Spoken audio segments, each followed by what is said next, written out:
I'm exhausted. Is that all right, guys? That was amazing. Okay.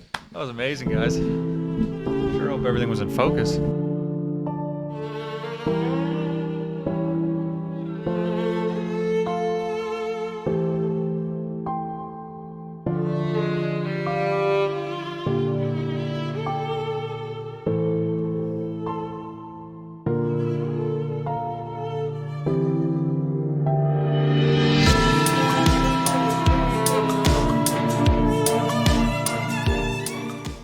Good afternoon and welcome to the Chafed and Confused podcast with Nick and Kyle. Nick, how are you doing? I'm doing super. How are you? I'm good. Who do we have here? Today we have two delightful guests. Mitchell is a triathlete. He's an Ironman finisher, a 70.3 Ironman finisher, multiple time 100-mile finisher. He's an adventure racer, ski tourer, and general lover of the mountains. Welcome, Mitch. Hi.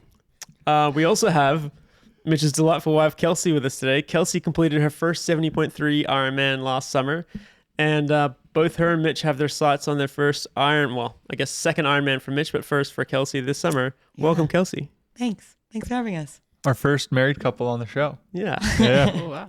Yeah. Oh, wow. Oh, wow. The 10 questions. We'll start with the 10 questions. Question number 1. Pineapple on pizza. Is it a yes or a no? Yes. I'm into it. Yeah. Perfect. Easy. Question number 2. What is your preferred sock height and why? The higher one. What's it called? Crew. Crew, yeah. Yeah. Yeah, love a crew sock. Yeah, I'm the short. I like the below ankle. He likes to show a little malleolus. Oh, it's it's temperature. I like to regulate my temperature with other garments and not be doubling over. Okay. Yeah. Practical for me. Socks and long johns. Not good. See, I don't like to show my ankles. As we were talking about earlier. She's not that kind of girl. A classy lady. What book are you reading right now or have just read? I don't read. No, I listen to a lot of audiobooks. You can read. I can read if I choose to. I listen to a lot of audiobooks because I spend so much time with my job just walking and not doing anything, so I have to listen to something. Perfect. What's the last audiobook that you listened to? It would have been probably one of Kristen Hanna's, maybe the Women or Four Winds. I've been she has a bunch of them, and I've listened to a bunch of hers. Perfect. Libby, I'm a big Libby app fan. Like it's a library app. I don't know. Oh yes, okay. yes. I don't know if I can plug other apps. It's okay. It is my All right. favorite app, and it's just the libraries. Perfect. I also do not read. Just a couple of illiterate people. Yeah, Empty bookshelves in the home. it's the audiobook thing for me too. Mine was. You got me onto them. Yeah, I did. Children of Ash and Elm. It's like a Viking history kind of book. Love it. Yeah. Love it. I'll have to look it up. When you're training, do you like to train with friends or train alone? I'm getting more into training with friends. I think a long time I was like a training by myself. I like training with Mitch, and when we're training for this Ironman, it's been fun to train together. But Nice. Yeah, I'm with friends for sure. It's there's times where I have to do it by myself because I'm doing something stupid that nobody else wants to do, but I prefer to do it with friends. Misery loves company. Favorite pre-race pump-up song or genre? I'm really boring. I'm not actually into music. Pre-race for me is like nothing. I'm with my own thoughts. I'm thinking a lot about it. I'm a bit weird that way. Yeah, All right. It's distracting music and stuff like that. I don't like before a race. I don't want to be distracted. I'm like thinking of how I'm going to get through like the next thing that I'm about to do and whatnot. For me, when I'm training, I listen to stuff, but pre-race, cold turkey. Okay. Silence. maybe a Blink-182 song, Nice. A classic. a classic. Some of you sing along too. Yeah, Bop because your I'm not feet. into like new music. Like I'm not very cool. So Who is? something that was cool 20 years ago is normally what I'm listening to. If you could be very good at another sport, what sport would it be? I really liked playing basketball when I was younger, and I always really liked playing basketball like in the gym at university and stuff. And it's a real male-dominated spot, and so I wish I would have been better in those situations, so I could have like really shown people up. Dunk on all those But I guys. was like very mediocre, so it was always like, oh, I'm fast. But I'd been really good. That would have been way more fun.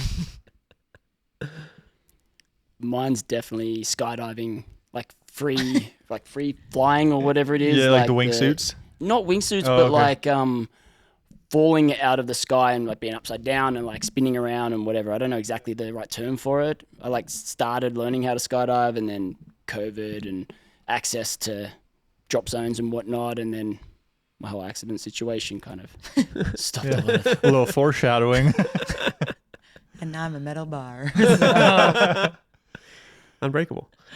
Where's your next vacation? If you got a week off tomorrow, where would you go? Oh, this one we can answer. I mean, Equally the same. Yeah, yeah, true. oh, that's funny. Okay, what are you gonna say? Well, we just booked Yeah, I the was gonna say we just TMB. booked. We booked France, the TMB, the Oh, like okay. the ultra trail. Yeah. around Sweet. Chamonix. Mont Blanc.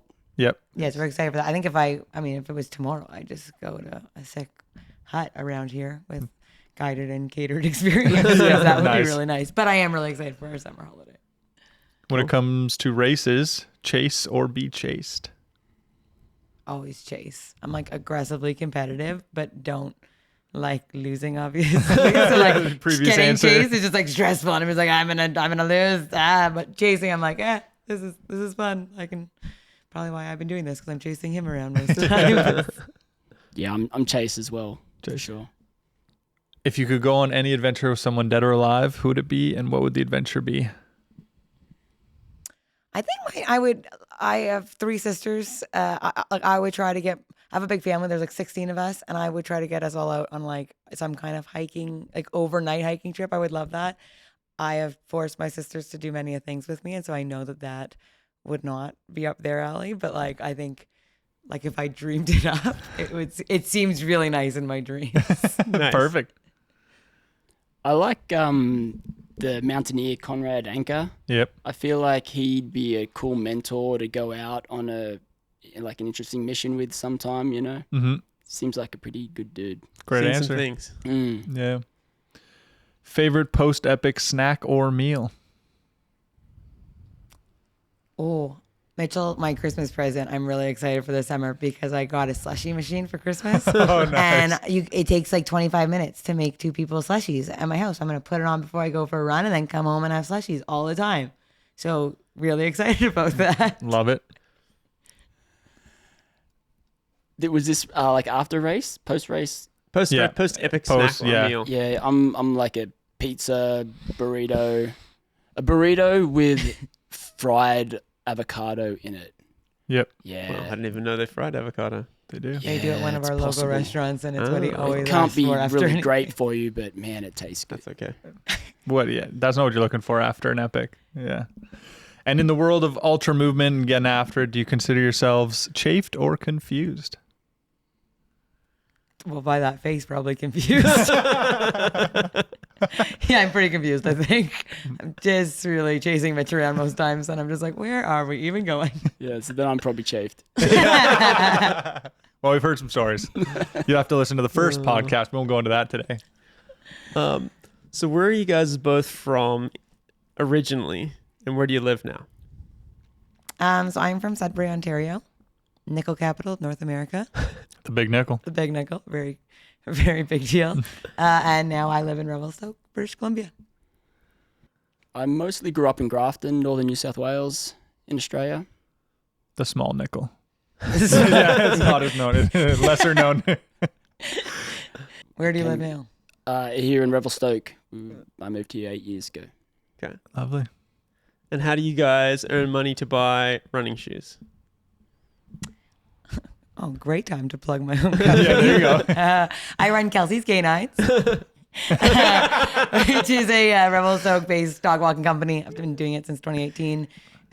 So I walk dogs and dogs sit. And Mitchell gets to sleep with dogs in his bed. That's how we make most of our money. Yes, that is fun. From someone who grew up on a farm, it's something I'm still getting used to. Yeah, all right. I'm an electrician. I work for a local company here in town. Perfect. I've seen the pack running around, and it's intimidating until you see Kelsey come around the corner. You're like, oh yeah, this pack. we saw There's you- the alpha. We saw you on that run that one day. I was like, oh God, just keep going. Just keep going, guys. Yeah. It's our general consensus. We try not to see people, but that day I was being a bit bold. I was on a local, True. more regular trail. But Yeah. yeah, we have a lot of fun. We're out with the big crew Monday through Fridays. It's awesome. Amazing. I cross country skied 3 times today. Oh, wow. For you. That's how, again, I the actually work. don't walk very much, turns out, as a dog walker. Can you guys tell us how running found you?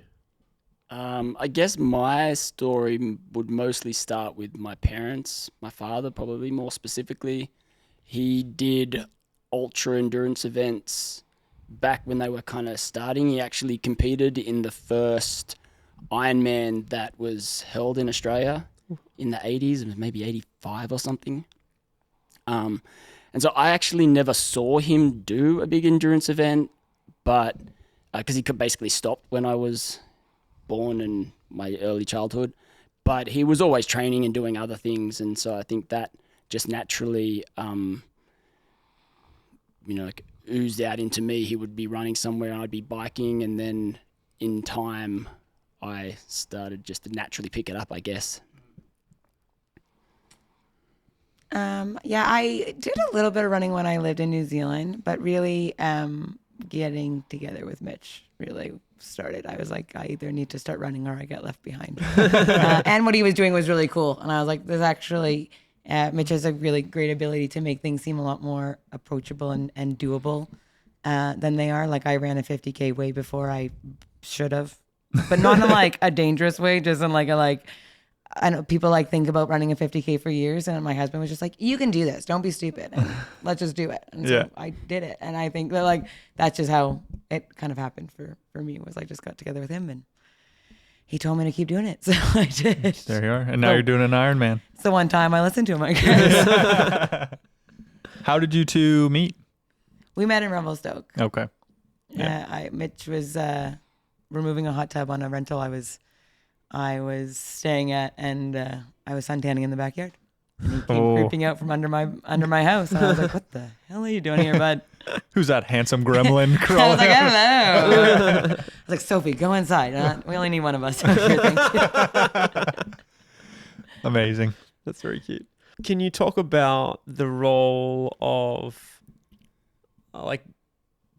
being active and being outside, the role that has in your lives? Well, Kelsey went cross country skiing 3 times today. Yeah, I feel like it's kind of what our life really pivots around, really, doesn't it? I was gonna say it's everything. It's why we live here. It's my job. It's our after jobs. It's our free time.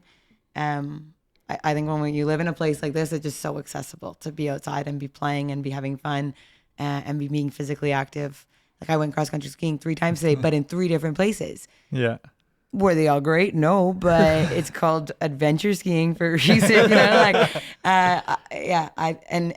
it's so much of our relationship. Like it's how Mitch and I stay connected and have fun and show our love for each other is by going and doing fun things outside, I think.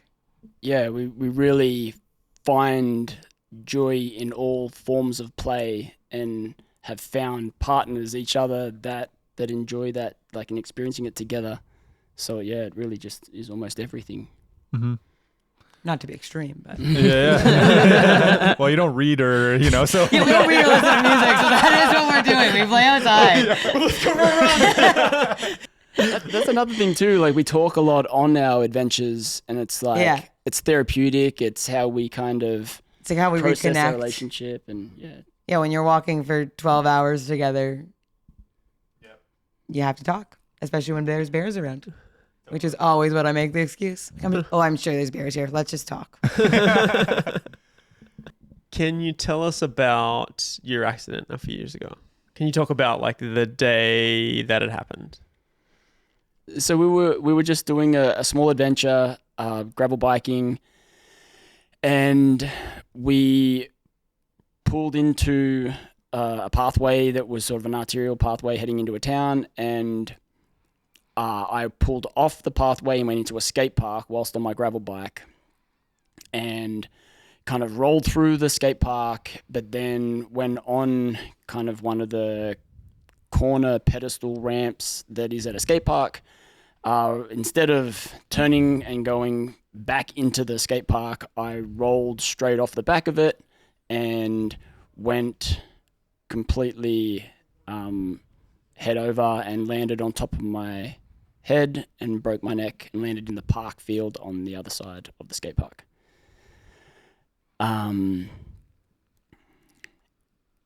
That moment, I couldn't feel anything from anywhere.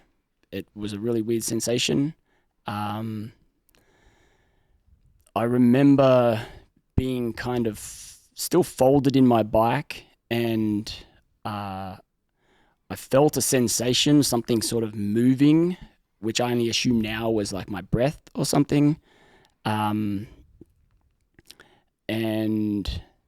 I remember calling out to Kelsey because she was nearby, and I told her not to freak out, but I couldn't feel anything and that she needed to call an ambulance. And then it was just the process of waiting for the ambulance and slowly getting put into the vehicle, transported to the hospital. And what injury did you sustain? What happened to your body? So I dislocated C7,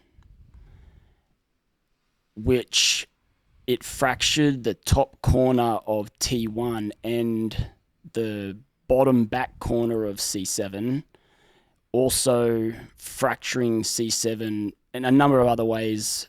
I don't know exactly the extent of them. And then I also damaged my spinal cord higher up around C4. To what extent, no one knows. And so,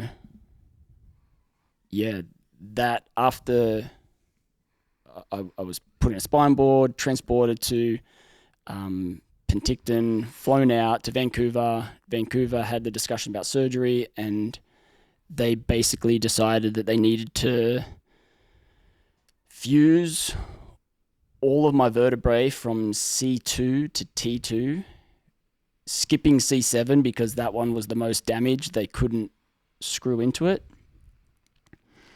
And then they did a laminectomy, which is chopping the back part of the vertebrae out to relieve the spinal cord.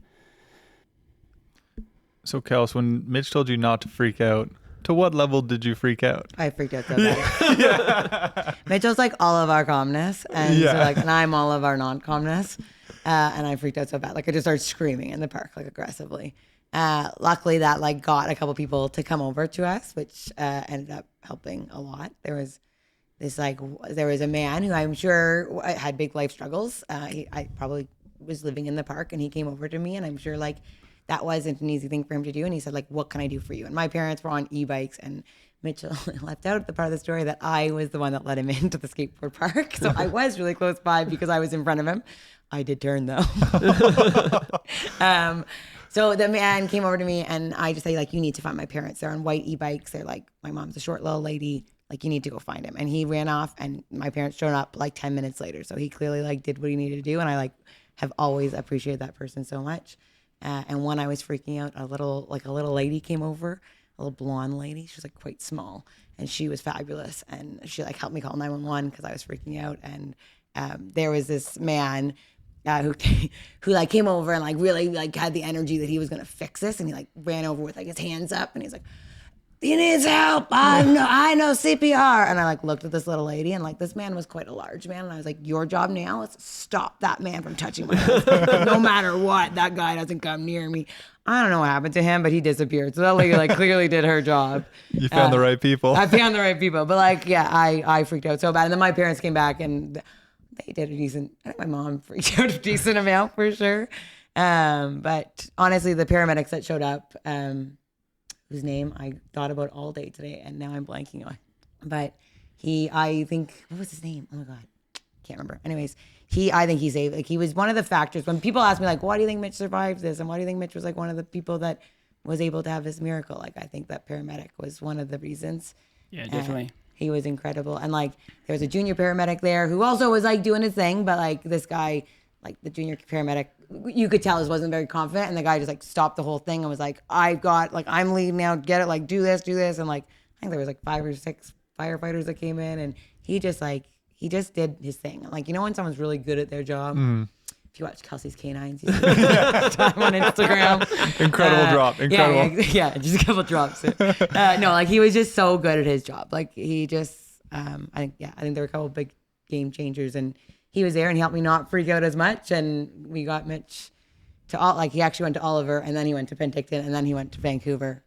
So it was like lots of transportation. He stuck with us for most of the time. So, but yeah, a good amount of freaking out. I'm Amazing. very loud, so good loud freak out. So you had the surgery in Vancouver, and then you wake up. What's going on when you wake up?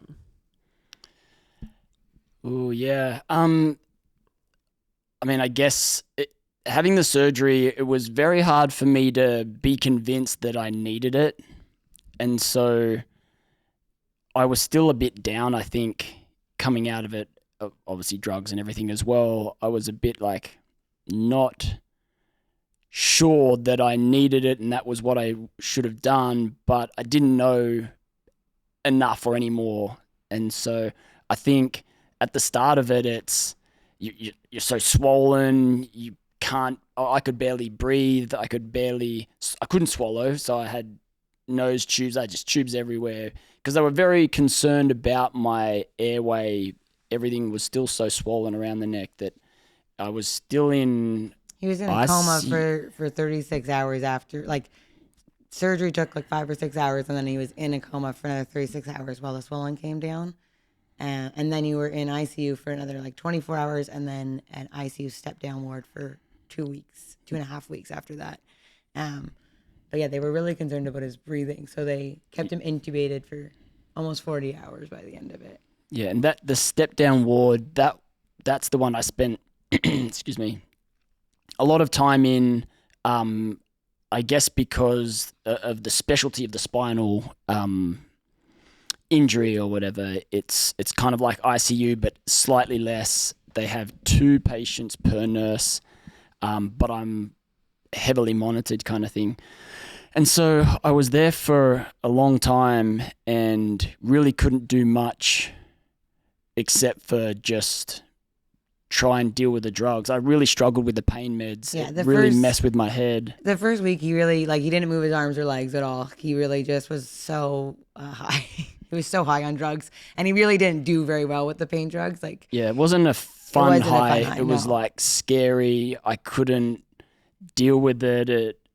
It was strange. I do remember one time, I guess either the nurse or yourself and the nurse came to me, and I was coming to, but like babbling on with some story. I thought that I was like doing electrical wiring on the roof. I remember you telling me that. he had rewired the entire hospital. Yeah, it was like, very busy. He wanted us to leave him alone. Yeah, I was, even when I thought about the details afterwards, I remember saying it, I was like, that just makes no sense. I had a lot of that. I had a lot of just struggling with what was going on and not really knowing what was going on at the same time. Yeah, I think the first week was pretty much just like not, like he wasn't really there. Like he was in and out. It was like really just a drug cycle where they were trying to figure out what pain med was the best for him. And that was a hard cycle. Like they actually, they had to go through a lot of different, like we went through the morphines and the fentanyl and all the Oxycontins and all those things, and they were just all too much for him, and so they actually got him down to methadone, which isn't a very common pain reliever, but so it took them a long time to figure that out, and then it takes a long time to figure out the levels of that, and so the first week was really just like he was in bed and not really there very much. I don't think Mitch really, like he said he didn't want the surgery. He didn't really understand how serious it was when it happened, which I think is fair. Like, really, we had been up that morning to bike at 7 a.m. or something, and then it happened at 2 p.m. and we really hadn't eaten enough or drinking enough during the day of biking, and then we stayed up constant until he got surgery at 6 a.m., which, again, one of the factors that I think made the difference is that we got surgery so quickly, and we got surgery with the like if you're in Vancouver, you'll know that the spinal ward is named Dr. Kwan's spinal unit. And like Dr. Kwan was there that day at 6 a.m. to do the surgery. And I think that made all the difference. But basically they came to us before the surgery and said like, cause Mitch was like, do I need this? Do I need this? Like, can't move his arms or legs, but like, do I need this? And the doctor like looked at us and was like, if you get the surgery, you'll be able to wiggle your fingers and toes like you're currently doing. And if you don't get the surgery, you'll be a quadriplegic. But either way, like, this isn't good and you're not going to be okay. And I like even that, I don't think Mitch ever accepted that, which possibly also is one of the reasons that he is where he is today. I don't know. But yeah, I think like we hadn't eaten or drinking or slept in a long time. And it was a really big decision, but it was all like 100% necessary and there was no other option at all. But that was hard to take at the time because. Yeah, certainly. What did they say? One of the scary things was like, we hope that, what you have right now. So I'm laying in a spine board, can barely move my fingers and toes. At that point, I had started to be able to see that I can wiggle my fingers and toes. And so that was at least a bit of a reference like, oh, okay, I haven't completely destroyed everything, still not really understanding what it means. But when I was still in the park, I couldn't even wiggle anything. And that was really scary. Because sensation did eventually come back. But the doctor said, we hope that the state that you're in right now, we're going to do surgery and it's not going to be worse than that. You're going to at least be able to have this. Like their hope was that would be best case scenario. Yeah. It was like him lying on the spinal cord. He was like, okay. Real negative Nellies, to be honest. That was a scary one. And what were you feeling, Kelsey, like watching all of this? Yeah, it was devastating. I mean, the first week was hard. Like it was just drugs and craziness and not sleeping. And I stayed in the hotel, like in the hospital room with him for the first 7 days. And I mean, that was a nightmare, but. Well, she didn't read a single book. I didn't read a single book that entire freaking time. Talk to me. Yeah. I was like, hello, are you there? It was a great chat that time. He was passed out cold. It was bad. No, it was horrible, but I think what came next was really inspiring and incredible. And, the step down ICU is a really crap place to be. I would never recommend it to anyone. It is such a bummer. And there's a lot of people having huge struggles. And so for the first week, it was like I was in there with those people having all the same struggles. And it was so sad. And Mitch really wasn't there. And we were far away from everyone we knew. And we were in Vancouver. So really there wasn't an option for people to come because where do you go? Like I'm staying in a hospital bed. Like if you come, you figure that out for yourself because I got enough going on, So that was hard at first, but I was really lucky that I got a place to stay in Vancouver for free from one of my clients whose friend needed a cat sitter for the 3.5 weeks. That was the exact amount of time that Mitch happened to be in the hospital in Vancouver. So I had a house to myself in Vancouver, about like it was a 28-minute bike ride because I got on that city bike thing and I would get on the bike and it was great. It worked out so well. So I got really lucky that way. And then also in the first week of Mitch being in hospital, one of my sisters flew out to spend a couple of days with me, probably about 5 days in. And that was a big game changer. And then I have the support of my community. Revelstoke's a pretty special town. And I have some really amazing friends. I had some great visitors through it all. And I really felt supported. So, I mean, I felt like it was really crappy. But as terrible as it was, I got as much support as I could. And it turned around pretty quickly in comparison to what else we saw while we were there. So, it was funny. Just yesterday, we were out ski touring with a friend who he happened to be passing through Vancouver probably about a week after the accident happened. And that's probably when we started to see Mitch change a little bit. And they got the drugs under control. And so then he could start taking over his recovery a little bit more. And so he came in, I think right at day 6 or 7, and I finally got away. He stayed with Mitch, so I go to have a shower, and so that was great. And then I came back, and he went away to Whistler, and then he came back 5 days later, and the difference was incredible. There was so much change in that time. And that day he came in, and it was the first day that we all laughed together and we smiled together. And Ben came and he's on the bed, and we all hung out, and Mitch was like kind of conscious again because the drugs had kind of leveled out, and so like that, I always think of that day as like kind of like, oh yeah, but it turned around, and like there was tons of hard days after that, of course, but in comparison to what was going on around us, we felt really fortunate. Yeah, I think it was about at that week was when a lot of the swelling went down, and so that's when the spinal cord kind of said, "You're okay," a little bit to me for sure. I remember waking up one day and my legs, like they felt a lot more normal. I could feel, it felt like my hips freed up or something. I don't know. It was strange. And it was definitely because the swelling had just gone down enough that,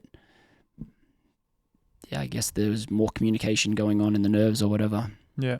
Can you talk a little bit about like your progression from where you were then to like starting to use your body again? The biggest thing that was hindered was I lost use of my upper body. My legs did come back, and that's where we started to understand that where I was at was obviously not quadriplegic, not paraplegic, just some level of nerve damage that hindered heavily the use of my upper body. I still will never know the exact extent of the damage, but basically I couldn't lift my arms at all against gravity. I had grip strength to what extent I'm not 100% sure at that time, and I could kind of do some light bicep curls. I was stronger on my... I feel like your non-dominant side, because I remember we came and had dinner with you, and you had to pick up your dominant hand to put it near your face to like scratch your face or do something. Yeah, that's right. Do, like, that's what you did do a lot of So like. it's my left arm was stronger, so I could do more with my left arm, but my right shoulder was stronger. And this is all what I started to learn and understand as my rehab evolved. And so, yeah, to begin with, I could walk my left arm up the wall a little bit with my fingertips, but I had to support my right arm. Kelsey supported it originally.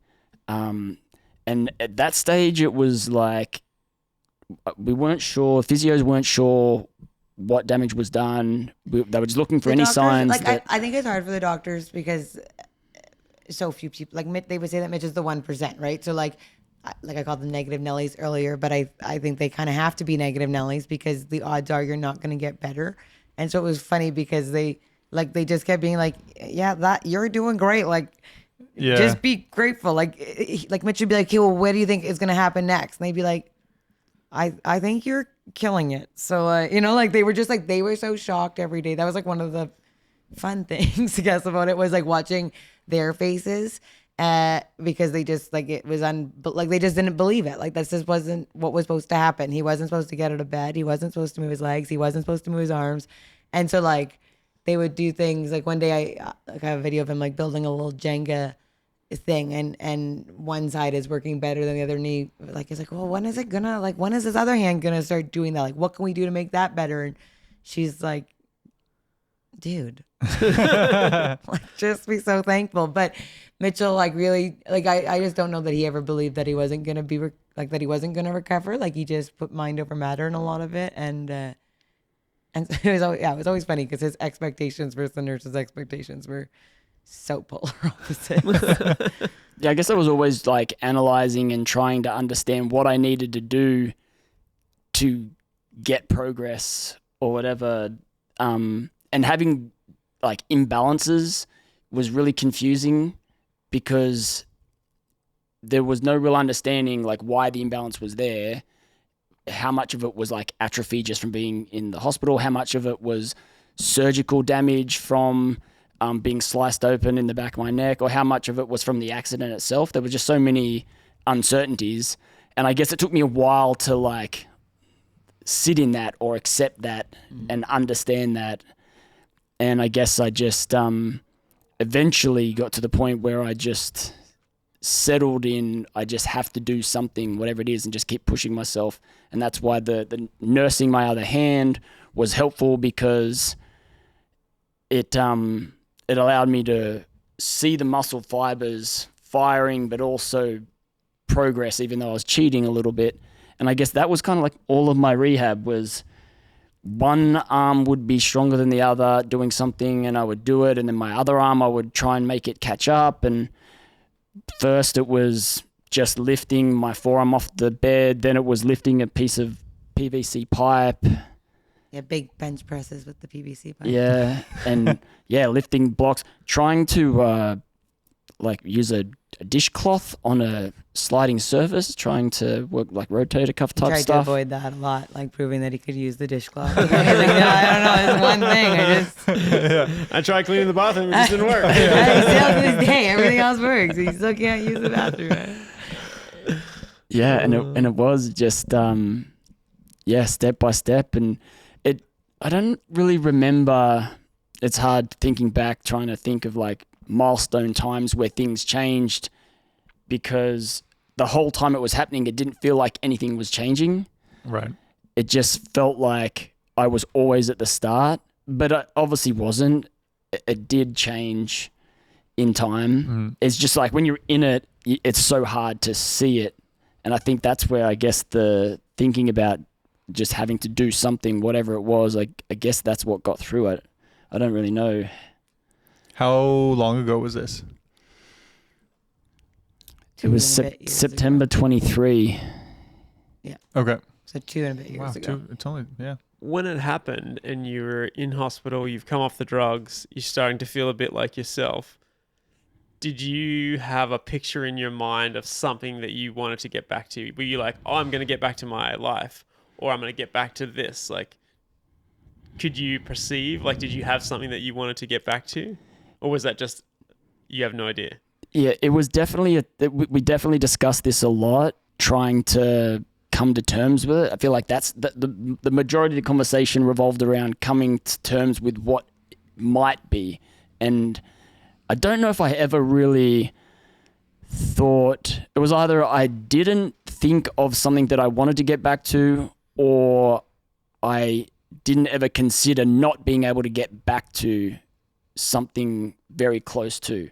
I'm not even sure. Yeah, I think the expectation, like, again, they weren't trying to be negative Nellies, but it just like that. I think that's it's the safer option is to be a little bit more negative. So, like, their expectations were so low that we were trying to keep our expectations, I think, a bit lower, and things were also changing so quickly that like we just weren't thinking about it. Like, you know, for the 3.5, I think Mitch was almost in Vancouver for about 4 weeks, and like for 3 weeks of that, he was on a feeding tube still, and like not drinking water, because swallowing is one of the most complex things a human body does, and like very dangerous after a spinal cord accident. And so like when you can't even eat solid food, what are you like? It's harder to set your goals, I think. But yeah, so I think that the expectation was just so low. And every day was just so incredible how much better he was getting. I'm kind of thinking about, like, I posted once on Facebook about it, and we were like 2 or 3 weeks into it when I posted, and in it I said, like, our lives will never be the same, but they'll always be full of adventure and love. And to be honest, our lives are very similar to what they used to be. Like, not like that's, I mean, maybe that's a kind of like, you're a slower snowboarder. He's not as good. He's not as good on his toe edge. He's a bit slow, but like, honestly, he's faster than me at everything. So it's fun to be faster than him on the ski hill now. You know? Do you think that the fact that you had this big life before the accident, that helped you get back to that big life? Like, imagine that you were someone who played video games and sat on the couch. Not that there's anything wrong with that, but like, you wouldn't have had to do much to get to a point where you could continue doing that life. But when you have this big life of, you know, doing these ultra distant things and adventuring in the mountains, it's like, you want to get back to that. Yeah. Like, that's very motivating. Yeah, I think it's certainly, and this is maybe a bit subconscious, I don't know if I necessarily thought about this and thought that it would help and affect this situation, but reflecting on it, I certainly do think that my mindset, having been involved in endurance sports and the steps along the way to getting to the ability to be able to achieve something like that, certainly probably contributed to the 100% of my ability to get through the recovery for sure. It's hard to think like me in my mind and what's going on with me and what it like looks like and is presented like. I'm not 100% sure that I can like understand both of them.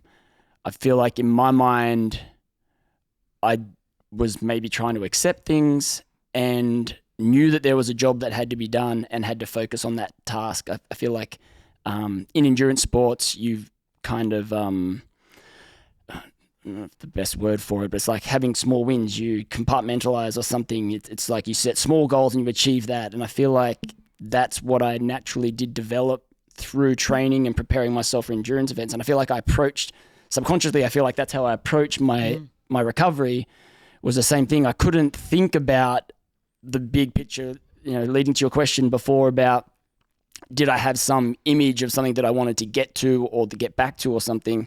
I think in part that is kind of there, but I feel like just the same way as you've got 100 miles ahead of you to run, that was ahead of me. But what I was thinking about at the time was, the first 10K kind of deal. Where's the next aid station? Yeah, it's almost like you take this big idea in endurance sports and you deconstruct it into its pieces and then it's digestible. Yeah. And having that skill that you already possessed for many years seems to like have served you incredibly well.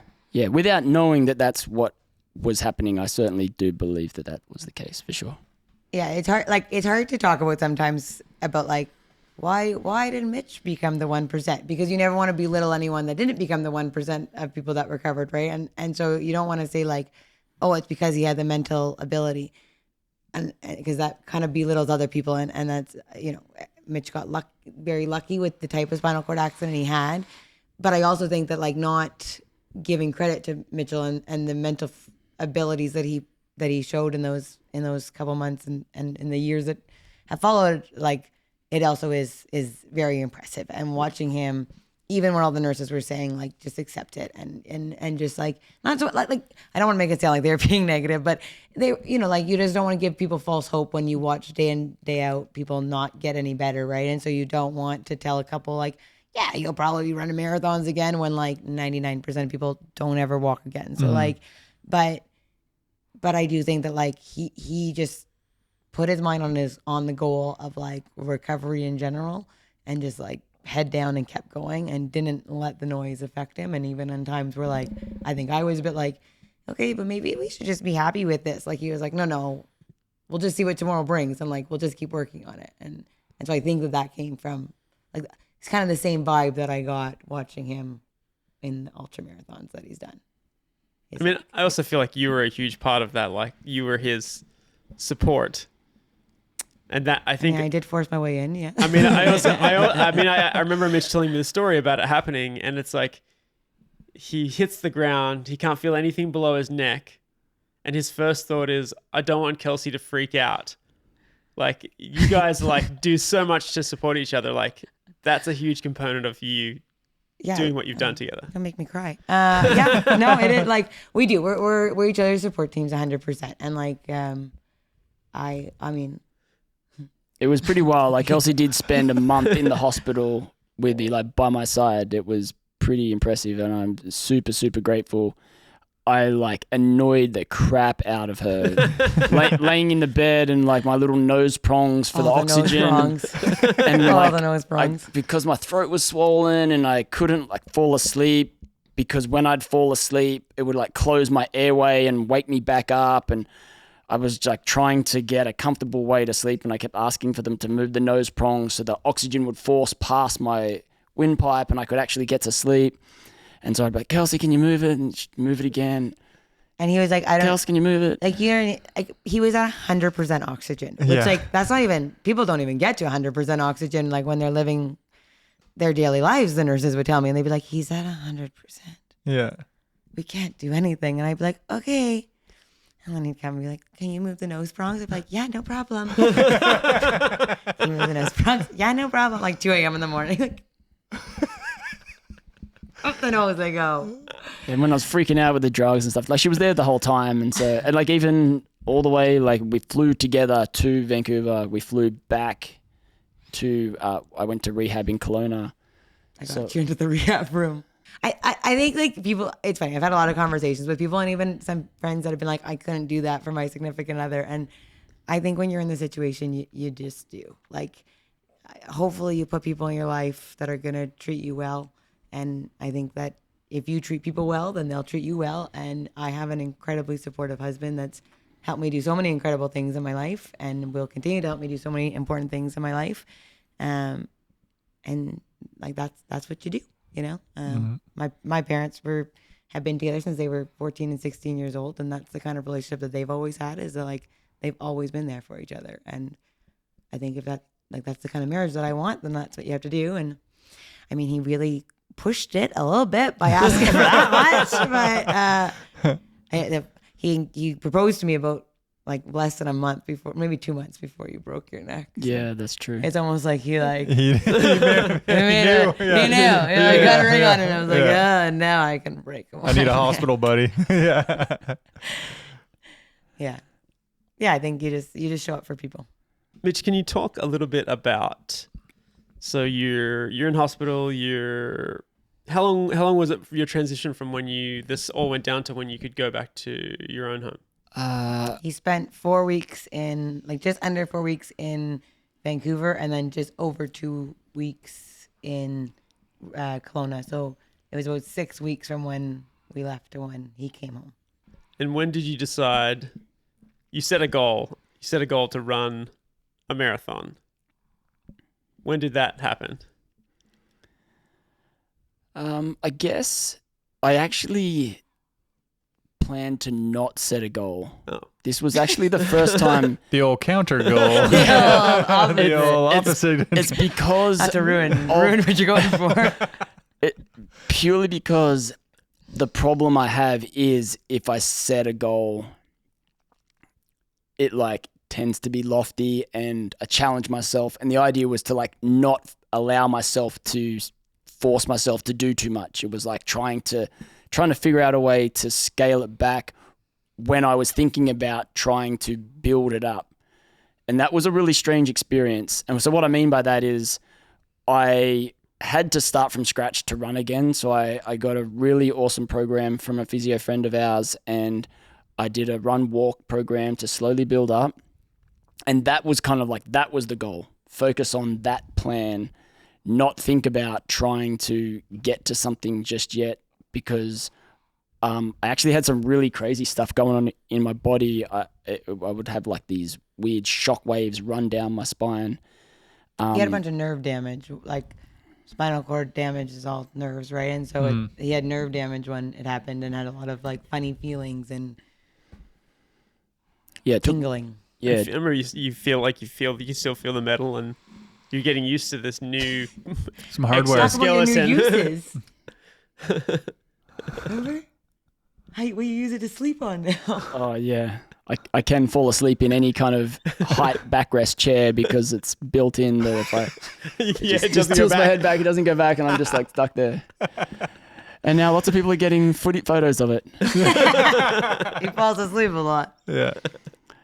But no, it's it took me a while before I wanted to set a plan. My first summer was just kind of like get back to it, and I did do a backyard ultra. You ran which 38 is- kilometers like within 6 months of your breaking of your neck. Yeah. So that's what It's we slow. did. The It's not a backyard ultra marathon was though either, so. Yeah. Don't give him that credit. Yeah. It's true, actually, because Emily, I was trying to impress Emily, and we ran 40 kilometers that day because we finished at the 38, which is when Mitch stopped, and I was like, oh, I have to do 40 for training. And so I ran it with her. So I always say that to Mitch. I was like, yeah, you did well. It's just not quite as well. Yeah, that was the goal, to beat the buzzer, and I think that's what we spoke about last time. Eventually, that became the goal, was do the beat the buzzer. It was deliberately governed at 6 laps because it had that ability you could pay slightly less and cap yourself at 6 laps. So I deliberately did that to cap my goal. And yeah, I slowly built up to do that first. And Pretty incredible. when you did that, were you like celebrating inside, or you were like, "Oh, I'm just checking off the milestone on my path to more"? Yeah, it was just a stepping stone. It was the underlying. I think that's why it wasn't a goal. It was just a run. Yeah. He just went out for a 38K run 6 was months just, after he couldn't move any part of his body. It was a systems No big check. deal. Systems Yeah. check. Exactly. Yeah. It was just make sure my legs can still work, and then it was like, now I got to figure out how to use my arms again. Right. That's When- why we went to the triathlon. Okay. So the triathlon was the inspiration. So when did you start to really, do you think, like, get that upper body back to a level of Mitch's needs? Honestly, you could still beat him up probably pretty easy. I mean, I was never worried before.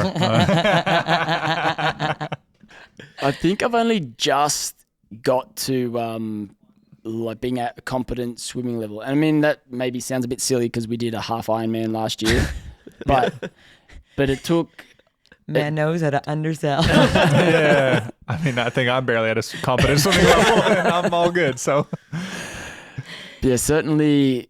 I mean, I can not really remember, but it would have been at least, it was 7 months before I could lift my arms, full range of motion, whatever my new range of motion is, which is pretty close to being the Full. standard person. yeah. You can Average give a good high five mobility. now. Yeah, I can definitely high five now. 7 months I could lift my arms against gravity with no weight. And so then swimming was probably, like at least another 6 months after that to be able to sort of swim a reasonable lap. Yeah, I think you're about a year before you went swimming for the first time, and then Yeah. Because it's, and still my weakness is lifting my arms kind of back, like in a fly position. How do you breathe? Because you can't turn your head that well. it's like Oh, honestly, it's- I'm sure people watch him and are just like, this man needs lessons. Just like throwing his Yeah. whole body all over the My place. swimming technique is It's really impressive that he can do a Yeah, half yeah. iron and that kind of swim. It's very terrible, but I don't care. I don't have the option He's really to good care. at spotting though, because he can't put his head down. So you're training, both of you, for an Ironman this summer, Yep. and you booked tickets to France for UTMB. Well, just to do the run, like we're doing the hut to hut. You're gonna do the hut tut, okay? Yeah, so we'll do Yeah. it over four days. Is that over? 4 nights, 5 4 days. nights. Nice. Okay. Who's gonna win the Ironman? Mitch is, which is so annoying because I'm training so much harder than he is. Mitch convinced me last year when we were doing training for our half iron He that I was- was gonna win. He was scared. He I was feel really like he scared. was He legitimately got scared. in my head, and then we did our Olympic distance just in Rugby by ourselves. And he's an incredibly fast runner, like annoying. He is a very fast runner. Very fast runner. And here's the thing: I'm a better swimmer, but that gives me like 5 extra minutes. When you're a faster runner, that gives you time. Like, Yeah. so yeah, he just turned it on the run and passed me, like running faster than I could ever run. And I was like, oh, that's okay. I'm gonna beat him. I just have to stay with this pace. And then I nearly died, and I cried at the end of my Olympic distance triathlon because I was like, I just dying. Like, what is happening? But it's because he psyched me out the opposite way. He gave me too much confidence. I remember seeing you riding your bike that day that you guys were doing that in town. I think I like waved at you. I don't think you saw me at all. You were just like I head was down, determined. going. I was like, screw this man. He beats me all the time. He literally is a year and a half outside of like not being able to use his body. I'm beating him. I didn't beat him. I lost by 17 minutes. Should have put a in our stick. half iron. Should have put a stick in his spokes. Yeah. Yeah, I He did told that you. 2.5 years ago. It's funny, because we did 2 laps of Airport Way, I was obviously behind Kelsey from the swim, and every time we turned around, there was a few turning points. I timed from when Kelsey passed me to when I got to the turnaround point, and I knew that I was like ever so slightly gaining on her. He's so nice, isn't he? I'm sure that he was cheering you on as he passed you, but Yeah. then he's like, okay, 1 Mississippi, 2 That's Mississippi. the worst part is he runs by me and goes, doing great, babe. Leave me alone. And So I what- think he'll win. I think he'll win the real Iron, the full Ironman, but Are I you doing think we'll both do well. Are you doing a registered one, or are you doing the Yeah. classic Mitch in town? No, for this one we're gonna do the real one in Ottawa. Ottawa, I thought nice. if I'm gonna put this much time into training for something, Yeah. I'm gonna sign up. Pay for money for it. Actually, yeah, pay a lot of Yeah, way pay too oodles much of money for it. So stupid. We're losers, but yeah. yeah, we're gonna do it in Ottawa. And it's fun. My family's from Ontario, so they'll come out and watch us and Yep. make a weekend out of it. Sweet. Come Yeah. down from the Big Nickel. Yeah, Mhm. it'll be really fun. And it's a cool race because you're running around Parliament and in the canal and. I'm worried about the river swim because It's dark and murky. no, it's a current thing. No, it's on the beach. I haven't looked at the race enough. But it's Really, still a river, it's like a isn't it? beach off to the side. I think you're fine. We'll see. I just remember watching the Olympics and then they were swimming against the current. Everyone's like right off on the side, like hugging the shore to try and keep away from the current. Yeah. Because I'm obviously not a good swimmer. That's my biggest fear. And Kelsey's going to throat chop you at the start line. We know that's going to happen. Definitely that time. Mitch, are you just sitting at home on the couch and you're just like, it's hard to believe like where you've come back to? Yeah, that has happened a few times for sure. I try to force it sometimes to check in because I obviously have this tendency to keep pushing and pushing, and I have to like force myself to reflect that way.